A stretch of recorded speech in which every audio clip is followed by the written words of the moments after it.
আসসালামু আলাইকুম। আপনারা যে যেখান থেকে দেখেছেন আমাদের ৫ নং শানখোলা ইউনিয়নের ৪ নং ওয়ার্ড সুলতানপুর গ্রামের বৃষ্টি হওয়ার পর যে একটা করুণ পরিণতি হয় যে এটা আমাদের একটা ব্রিজ, আর এই ব্রিজের নিচে কোনো মাটি নাই না থাকার কারণে কবে যে ব্রিজটা ভেঙে পড়ে যায়, মানে একটা আমরা বিপদের মধ্যে পড়ে আছি। আমরা যদি যখন রাস্তা দিয়ে হাঁটি বা কোনো গাড়ি আসে, যদি এরকম ডল আসে তাহলে অবশ্যই ব্রিজটা ভেঙে যাবে, কারণ ব্রিজের নিচে কোনো পানি নাই, মাটি নাই।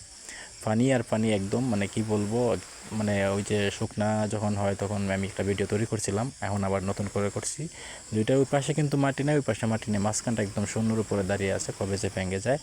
তো আমাদের ৫ নং শানখোলা ইউনিয়নের যারা প্রতিনিধি রয়েছেন, যারা জনসাধারণের কল্যাণে কাজ করে যান বা জনদরদি, আপনাদেরকে দৃষ্টি আকর্ষণ করে বলছি আমাদের এই ব্রিজটা সম্পূর্ণ করে দিন, কারণ এই যে সারাদিনের বৃষ্টি, প্রায় টানা ১৫ থেকে ১৬ ঘন্টা বৃষ্টি হয়েছে, আর এটা আমি আমার মোবাইল দিয়ে ধারণ করার চেষ্টা করেছি আপনাদেরকে দেখানোর জন্য।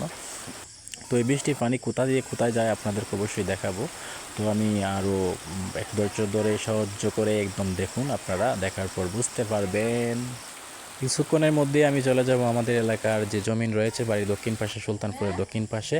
তো এখানকার অবস্থান আপনাদেরকে দেখাচ্ছি, যে দেখুন আমাদের এলাকার দক্ষিণ পাশে যে বাগান থেকে যে ডলটা আসে, এই ডলের পানি এদিকে যায়, আর ওইখানে আমরা মাছ ধরি, মাছ ধরার চেষ্টা করি। এদিকে গরু, ছাগল, হাঁস সবাই চলাচল করে, কিন্তু এখানে যখন পানি আসে তাহলে আমরা